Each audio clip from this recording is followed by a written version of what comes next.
Salut, bienvenue dans ma capsule 59. Aujourd'hui, je te parle des 12 étapes à savoir, à maîtriser, à comprendre, à analyser, à vivre, à régler, bref, des 12 étapes de l'intelligence financière à apprendre pour tranquillement pas vite réussir à atteindre ta liberté financière. Reste jusqu'à la fin de ma vidéo pour vraiment savoir une par une quelles sont toutes les étapes qu'il faut pour atteindre ta liberté financière. Mais avant ça, laisse-moi me présenter. Si c'est ta première visite, je m'appelle Natacha. Je suis entrepreneur, artiste et taekwondoïste. Actuellement, je fais un défi de 90 vidéos en 90 jours pour mettre au monde mon défi Gen X, qui est d'accompagner les gens qui veulent faire un changement radical dans leur vie et provoquer ainsi un bon neuroquantique pour réussir à passer à la vitesse supérieure. Moi, de mon côté, en faisant mon défi Gen X de 90 vidéos, eh bien, je suis en train de vivre mon bon neuroquantique et de devenir la guerrière inébranlable que je veux atteindre pour prouver à toutes les femmes qu'il n'est jamais trop tard pour être libre, riche et heureuse. Bon, maintenant que je me suis présentée, je vais t'énumérer les 12 étapes vers la liberté financière. La première étape, c'est de déterminer, de détecter, de reconnaître, de voir ses fausses croyances par rapport à l'argent. C'est une des premières étapes qui va vraiment, si tu as de la difficulté à générer de l'argent, si tu as du stress financier, si tu as de la difficulté à faire des économies, si tu as de la difficulté à dépenser ou à économiser, ou à... Si l'argent ne circule pas dans ta vie, c'est que tu as des fausses croyances et c'est important de les détecter, de les comprendre et ensuite de faire son possible pour les transformer en bonnes croyances positives par rapport à l'argent pour t'aider à atteindre ta liberté financière. Ça, c'est la première étape. La deuxième étape, c'est de bien comprendre le cadran du cash flow. Le cadran du cash flow, pour ceux qui connaissent Robert Kiyosaki, savent que c'est une expression de Robert Kiyosaki qui a fait tout simplement un cadran comme ça en déterminant qu'il y a 4 sphères qui fait qu'on gagne, la manière qu'on gagne notre vie. D'une part, c'est on est employé, et ça c'est beaucoup de gens, la plupart du monde, on est des employés. Ensuite, on est travailleur autonome, ou alors on est propriétaire d'entreprise ou investisseur. C'est les 4 grandes manières légales de gagner sa vie. Donc ça, c'est important de bien comprendre la distinction, la différence et qu'est-ce qui fait que, dépendamment de nos plans financiers, dépendamment de nos objectifs, eh bien, on va devoir rester peut-être dans le cadran qu'on est ou changer de cadran. Donc, c'est important de bien maîtriser chacune de ces sphères-là. La troisième étape, c'est de connaître le plan financier qui nous correspond le mieux. On a 3 plans financiers. Le plan de la sécurité, le plan de l'aisance ou le plan de la richesse. Donc là, c'est à toi de voir lequel qui te correspond le plus. Est-ce que tu veux juste de la sécurité dans ta vie? Et si c'est ça, c'est bien, hein, que ce soit la richesse, le plan de l'aisance ou le plan de la sécurité, tout est bon. Mais c'est bon de savoir, toi, c'est quoi que tu veux pour que tes plans, tes prévisions, tes objectifs soient en fonction du plan financier que tu veux atteindre. Donc ça, c'est important, c'était la troisième étape. Ensuite, une chose qui est extrêmement importante, c'est la gestion de tes finances personnelles. Et c'est là de voir comment réussir à gérer tes finances. En 5e étape, c'est de réussir à payer moins d'impôts. Évidemment, dans toutes les étapes que je suis en train de t'énumérer, si tu as écouté ma capsule d'hier, je te parlais des QI financiers. Et dans chacune des étapes comme ça, eh bien, on développe un QI financier particulier.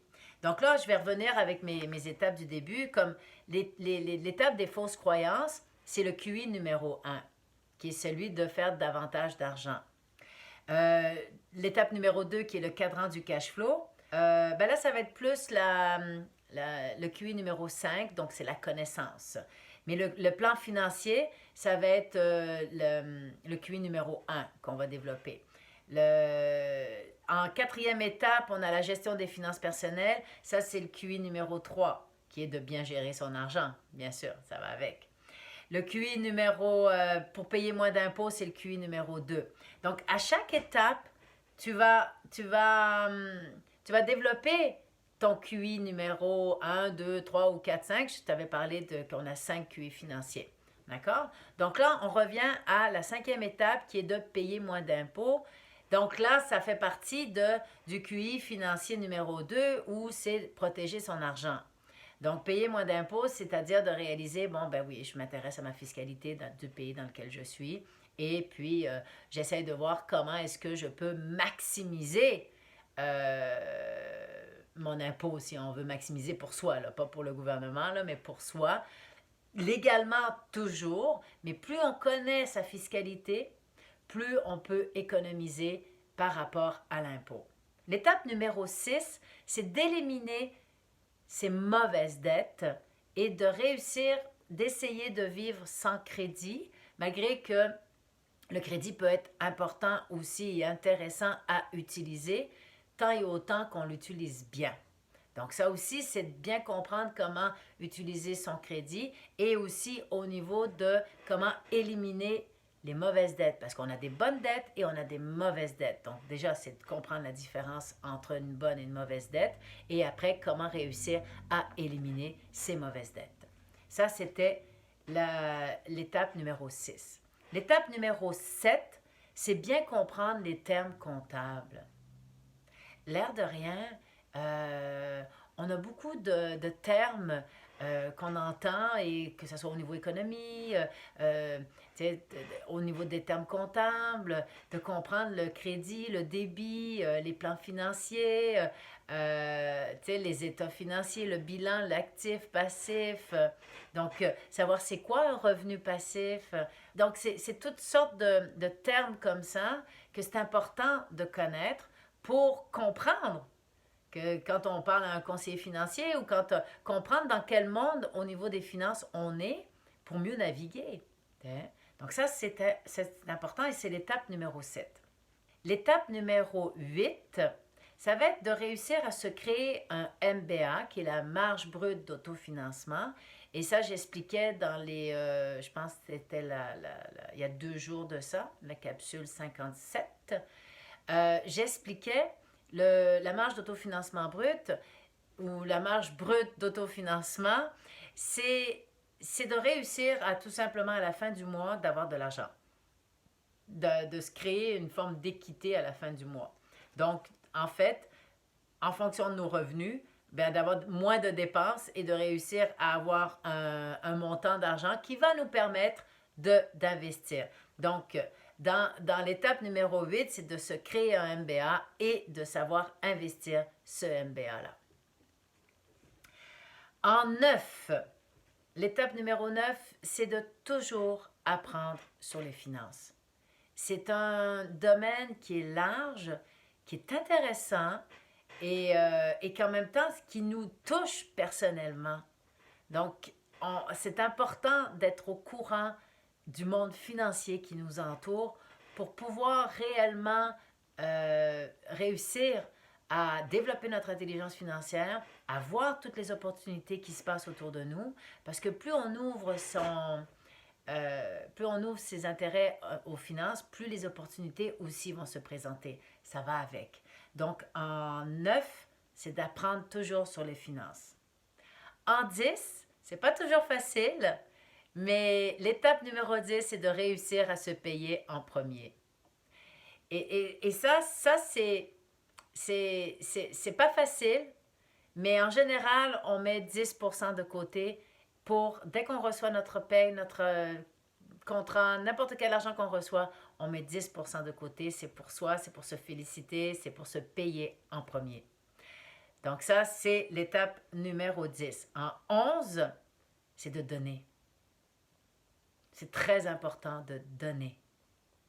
Donc, d'encourager des organismes qui ont besoin d'aide en fonction de tes intérêts. Donc là, c'est de réussir réellement à donner. Et plus tu vas donner, plus au niveau énergétique, c'est très, très bon pour l'intelligence financière. Et évidemment, en l'étape numéro 12, c'est de devenir libre financièrement. Donc, la liberté financière, c'est quand nos revenus passifs sont plus élevés que nos dépenses. À partir du moment où tu as réussi à créer cette dynamique-là, tu deviens libre financièrement. Voilà. Donc ça, c'était les 12 étapes de l'intelligence financière qui nous permettent d'atteindre la liberté financière. Donc, vite, vite, je les énumère. 1. Les fausses croyances. 2. Le cadran du cash flow. 3. Les plans financiers à savoir. 4. La gestion de nos finances personnelles. En 5. Payer moins d'impôts. 6. Éliminer les mauvaises dettes. 7. Comprendre les termes comptables. En 8, ça va être de se créer un MBA et de savoir investir. En 9, apprendre toujours sur les finances. En 10, se payer en premier. 11, être capable de donner. Et 12, réussir à devenir libre financièrement. Maintenant, je t'ai pas tous mis en parallèle les QI financiers qui sont directement reliés à chaque étape. Essaye-toi de ton côté de les deviner. Maintenant, je te dis à demain pour une autre capsule. Bye bye.